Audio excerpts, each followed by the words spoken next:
Bonjour, je vais donc reprendre dans cette nouvelle rencontre par vidéo les problématiques liées à la compréhension de la société française pendant la Belle Époque. Hier, j'ai insisté sur quelques présupposés, notamment encore une fois, me direz-vous, mais c'est tellement important et tellement fondamental l'idée que, là encore, s'interroger sur la Belle Époque, c'était aussi s'interroger sur l'acceptation du modèle républicain. Je crois que vous finirez par comprendre ce que cela veut dire. J'avais, par rapport à certaines tentations exprimées par certains de vos envois à mon égard sur privilégier l'aspect et la condition féminine, par exemple, pendant la Belle Époque. Évidemment que c'est important, évidemment. Et moi, je reste partisan de la globalité de la démarche, comme j'ai essayé de vous l'expliquer depuis quelque temps. Je vous renvoie à une vidéo précédente sur comment on fait un plan. Contexte, crise, produit. Je n'en démordrai pas. Et comme on disait de façon un petit peu humoristique à une époque, à mon âge, je ne vais pas me refaire, donc il faut bien que je refasse les autres. Voilà. Donc, contexte crise produit, parce qu'en fait, derrière toute forme de plaisanterie entre nous, c'est quand même une démarche très logique et qui répond à la spécificité de l'analyse historique. Donc,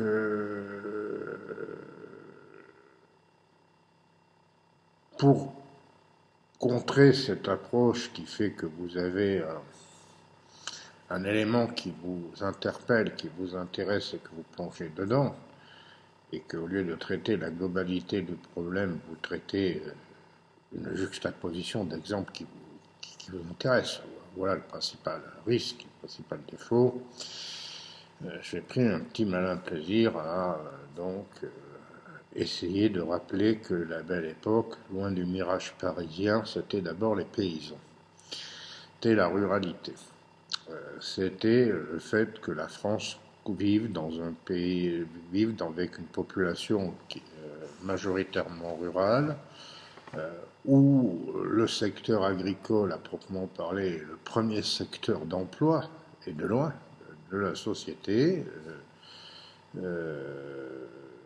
Et en ce sens-là, le mode de développement que cela traduit est extrêmement différent du modèle britannique, qui est parti très tôt d'ailleurs, qui a décollé très tôt en termes de révolution industrielle dans la première moitié fin du 18e siècle, première moitié du 19e siècle, très, très clairement, avec d'abord comme secteur fondamental la révolution agricole, puis la révolution industrielle, essentiellement dans le textile, et qui s'est ensuite généralisée sur d'autres choses, et très différent en quelque sorte aussi d'autres modèles européens, puisque nous invite à faire du comparatisme européen aussi, ou des États qui sont partis plus tard que le Royaume-Uni de Grande-Bretagne ont considérablement comblé leur retard sur d'autres secteurs industriels comme l'Allemagne, et je pense avec par exemple des produits phares nouveaux comme outre la sidérurgie, des industries comme la chimie, hein, etc. Bon, la France, elle, est incontestablement en retard, De ce point de vue-là, euh, mais ce n'est pas la seule raison qui explique le maintien d'une ruralité importante. Les causes de ce retard sont parfois structurelles. Il n'y a pas les mêmes matières premières, il n'y a pas... et il y a aussi une variété du terroir agricole qui fait que l'espace français est aussi une chance pour l'agriculture. Donc tout ça peut parfaitement bien s'expliquer. À quoi s'ajoutent des difficultés, je dirais, plus conjoncturelles, au moment même où, techniquement,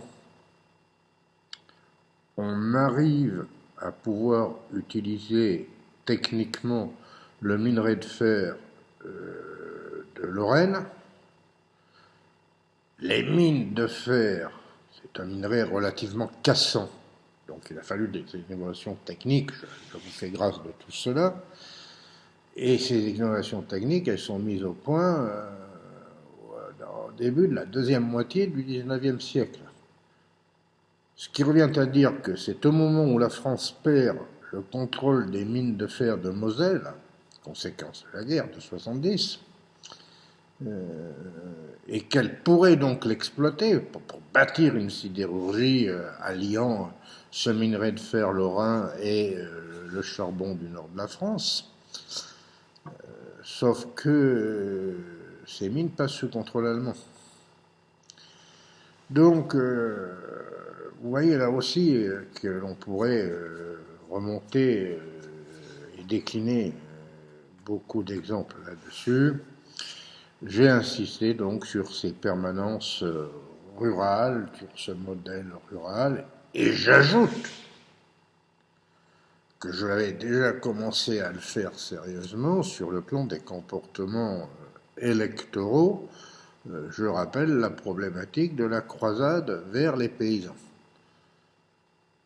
Si vous n'avez pas l'électorat rural, vous ne vous établissez pas, vous ne vous pérennisez pas, vous ne pouvez pas constituer une majorité.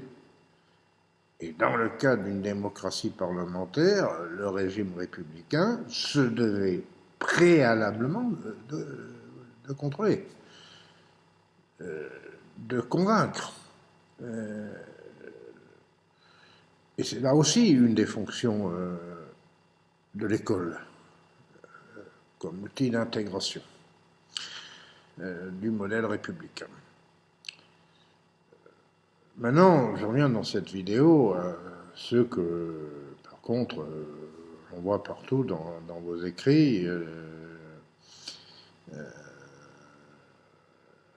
Qu'est-ce qu'il y a? Pêle-mêle, Paris, Ville Lumière, la condition féminine, les étrangers, voilà. Alors avec parfois aussi des choses sur la vie artistique, intellectuelle. Bon, c'est vrai. On va essayer de décliner tout cela.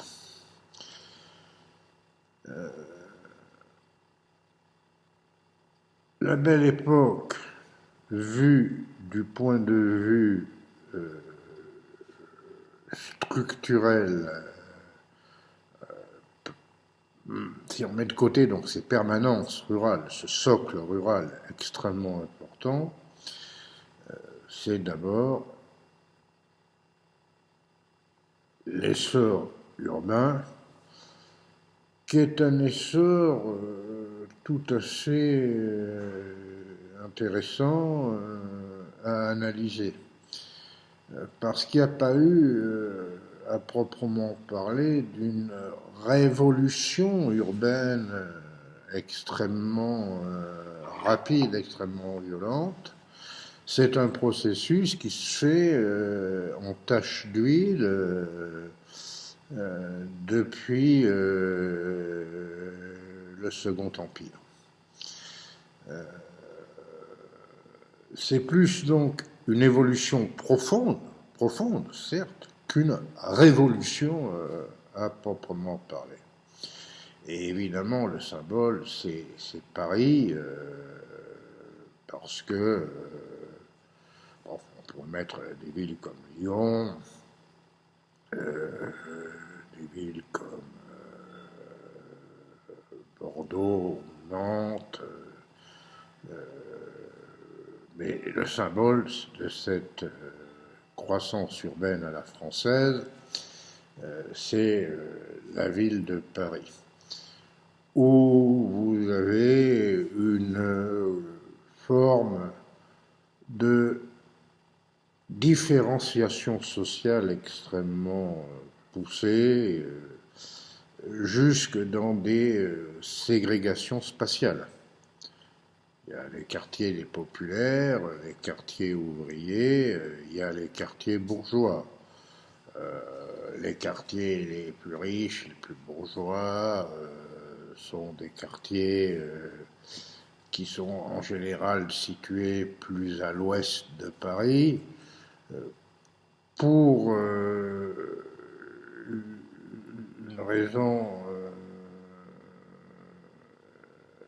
évidente, qui est que les vents dominants allant d'ouest à est, c'est vers l'est que sont déplacées les fumées qui rendent le cadre de vie, les fumées des usines, des ateliers, qui rendent le cadre de vie beaucoup plus pénible. Donc cette juxtaposition spatiale qui caractérise, qui a caractérisé jusqu'à une période relativement récente, y compris dans les comportements électoraux d'ailleurs, la ville de Paris. Dans ces quartiers bourgeois, depuis la révolution haussmannienne, une ville qui est une ville tout à fait où tout est un symbole de la prééminence d'une grande bourgeoisie commerciale, administrative, financière, et donc on applique toujours, pour caractériser la grande époque, l'ascension, n'est-ce pas, de la bourgeoisie, voire même le triomphe de la bourgeoisie. Moi, l'ascension de la bourgeoisie, c'est un truc qui, pour être tout à fait franc, m'irrite quelque peu, parce que c'est devenu un tel cliché. Enfin, on parle de l'ascension de la bourgeoisie, on travaille sur la Révolution française, la révolution de la bourgeoisie, on travaille sur la Restauration, l'ascension de la bourgeoisie, la monarchie de Juillet, le triomphe de la bourgeoisie, 1848, la victoire de la bourgeoisie, le Second Empire, la victoire de la bourgeoisie, ben, ça n'en finit pas de monter, quoi. Non, elle change profondément de nature. Elle touche des personnes différentes de ce que c'était auparavant, et cela se traduit dans la géographie urbaine parisienne par des conséquences. Par exemple, moi, si vous lisez la nouvelle le roman de Guy de Maupassant, Bel Ami, je suis toujours frappé par l'ascension, le symbole de l'ascension sociale du personnage, quand il est invité chez un de ses amis de régiment, donc l'armée comme lieu où ont été mixées des populations qui n'étaient pas faites au départ pour se rencontrer. J'ai bien insisté là-dessus. L'armée, le service militaire au même titre que l'école, comme outil d'intégration républicaine. Vous voyez, on revient au modèle républicain. Il est donc invité à une soirée. Il se déguise en pingouin, mais il n'est pas sûr d'être très bien. Il arrive dans cet immeuble, il regarde, il rentre, il y a un miroir, oh là là, qu'est-ce que c'est? Il s'aperçoit que c'est lui, et il prend de l'assurance en montant les 3 étages, symbole de comment on s'élève dans la société, hein, de ce point de vue-là. Chaque étage a un miroir. Oh ouais, ouais, je suis vachement bien. Oh oui, la veste. Oui, oui, oui, là, on voit pas la tache qu'il y a sur le par-dessus. Parfait, etc. Et puis, il arrive à l'étage noble où a lieu la réception à laquelle il est convié. Et là, un laquais, un habit, souliers vernis et tout, avec des vêtements d'une classe beaucoup plus importante que lui. Et là, il se liquéfie en perdant toute forme de confiance qu'il a acquise. Moi, je vous invite à relire ce genre d'ouvrage. Alors, Bellamy, ça doit être 1885, enfin, dans ces années-là. Bon. C'est une société du paraître. Il faut tenir son rang. Avec des phénomènes de contact, là aussi, de monde qui ne se fréquentaient pas. Parce qu'entre ceux qui ont réussi dans les affaires et ceux qui avaient des privilèges de naissance, c'est pas forcément le même milieu. Et donc, cette haute société caractérise la fusion entre une ancienne aristocratie rurale et dont la base de la propriété est la rente foncière, la base de la richesse, je veux dire, et cette grande bourgeoisie d'affaires, des capitaines d'industrie, des hommes politiques célèbres. Ça donne des salons aussi où on peut causer. Enfin, je vais évoquer Guy de Maupassant, vous pouvez lire aussi Marcel Proust. C'est pas tout à fait interdit pour comprendre ce milieu-là. J'ajoute que l'une des modalités du contact et de ce phénomène de fusion des classes dirigeantes que j'ai évoqué et qui caractérise cette haute bourgeoisie, la ville de Paris, c'est quand même évidemment les spéculations internationales, boursières, qui permettent de faire fortune ou de voir des fortunes se défaire. Mais ça, c'est notre débat. Il faut, pour servir ces braves gens, une importante domesticité. J'évoquais le laquais, il faut la gouvernante, il faut les femmes de chambre, il faut la cuisinière. Et j'évoquais le principe que cette domesticité servait, n'est-ce pas, de débouché à l'exode rural. J'avais pris l'épisode, le cas de Bécassine, comme symbole de, non pas d'un antiféminisme, hein, d'ailleurs ne me faites pas ce reproche-là, mais comme symbole de cet exode rural touchant une région pauvre comme la Bretagne, et où la main-d'œuvre féminine se trouve complètement déracinée à Paris. Mais je vous rassure, pour l'Ariège, c'est la même chose. Moi, je rencontre encore des gens dont les grands-parents, même lorsqu'ils avaient des résultats scolaires tout à fait intéressants, et aux grandes dames de l'instituteur, sont allés à Paris pour être placés auprès de leurs sœurs, qui étaient déjà domestiques à Paris, pour faire pour se former dans des métiers techniques, alors qu'ils avaient toutes les capacités de pouvoir suivre. Parce que la réalité économique était là, et que la famille ne pouvait pas subvenir aux besoins. Voilà, c'est ce phénomène-là qui est intéressant. L'idéal type de cette bourgeoisie, cette haute bourgeoisie, c'est de pouvoir, après, n'est-ce pas, s'être enrichi, avoir un mode de vie qui voilà. C'est le mode de vie qui va davantage représenter cette haute bourgeoisie. Donc se développe le phénomène des hôtels particuliers, le développement des stations thermales. Il faut aller prendre les eaux à Vichy, il faut aller se promener sur la côte d'Azur ou à Biarritz.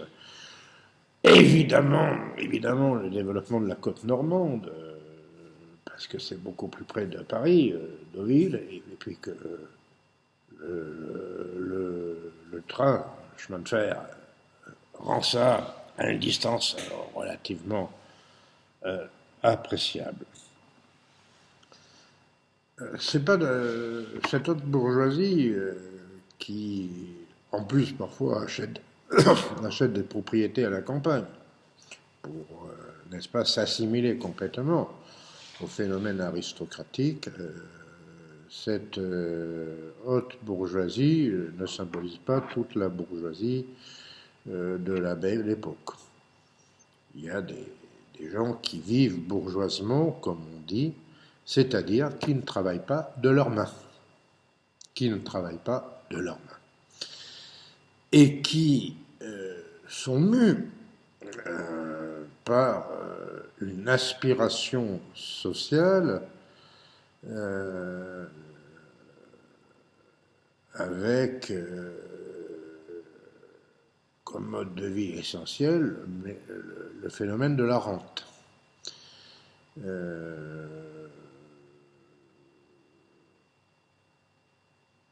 On peut trouver toute une variété dans cette catégorie-là. On peut trouver, bon, d'abord des petits entrepreneurs, des petits commerçants, des cadres, des fonctionnaires, que sais-je encore, sans oublier certains propriétaires ruraux qui vivent à la ville et qui vivent du produit de la rente foncière. Et donc, si socio-économiquement, c'est une catégorie qui ne peut pas se mélanger à la précédente, c'est évidemment aussi une catégorie sociale qui, par ses valeurs, va sur, par exemple, la question de l'épargne pour pouvoir assurer son mode de vie, s'assimiler par ses comportements à ces classes dirigeantes que je viens de décrire. Il faut dans cette moyenne bourgeoisie, cette petite moyenne bourgeoisie, être respectable. Il faut avoir de bonnes manières. J'évoquais cette scène fameuse de Bel-Ami chez Maupassant. Le héros, quand il arrive, je crois, il va au 3e étage, donc, pour cette réception, donc quand il arrive au 2e étage, il répète son rôle. Au 1er étage, pardon. Parce qu'il est terrorisé quand il entend une porte s'ouvrir, il a peur qu'on l'ait vu se préparer. Il joue un rôle, quoi. Alors, il faut qu'il fasse des sourires, il faut que... Et il s'entraîne, par exemple, à essayer de montrer par des attitudes de son visage qu'il écoute même, qu'il n'a rien à cirer, quoi. Des gestes d'approbation, des gestes, voilà, des gestes de séduction par rapport à la gente féminine, que sais-je encore. Voilà, c'est donc ce mode de vie d'une bourgeoisie urbaine qui constitue la seconde caractéristique, la deuxième caractéristique de cette société de la Belle Époque, après des permanences rurales que j'ai évoquées. Et vous voyez bien comment il peut y avoir une interaction entre les deux. Je viens d'évoquer le cas de ces propriétaires ruraux qui, pour pouvoir bénéficier d'une reconnaissance sociale, d'une respectabilité fondée sur une morale, viennent habiter à la ville et bénéficier des progrès et des conforts que la ville apporte, on dira la ville lumière, je reviendrai la prochaine fois, mais qui vous permettent quand même d'avoir des conditions de vie parfois plus agréables qu'à la campagne. Donc, voilà, et avec, je dirais comme critère, l'obsession des bonnes manières. L'obsession des bonnes manières. Qui accentue une impression de rupture très nette par rapport au monde ouvrier d'une part, ça c'est extrêmement important, et aussi par rapport à ceux que l'on vient chercher pour compenser la crise démographique dont je parlerai la prochaine fois, un petit peu sérieusement, et qui également accroît la condition féminine, enfin, la place accordée à la femme qui la résume, la circonscrit, la cantonne à un rôle traditionnel, femme au foyer, parfois avec des stratégies matrimoniales au niveau de la grande bourgeoisie, la difficulté d'obtenir souvent un salaire décent pour les femmes. Bon, j'analyserai également la prochaine fois la condition féminine, mais la bourgeoisie, alors avec toutes ces nuances que je viens d'essayer de décrire, donc si vous vouliez faire un dossier sur la Belle Époque, faites travailler sérieusement sur, je dirais, l'espace parisien et la façon dont il s'est structuré socialement. Un dernier point sur lequel je n'ai pas trop insisté,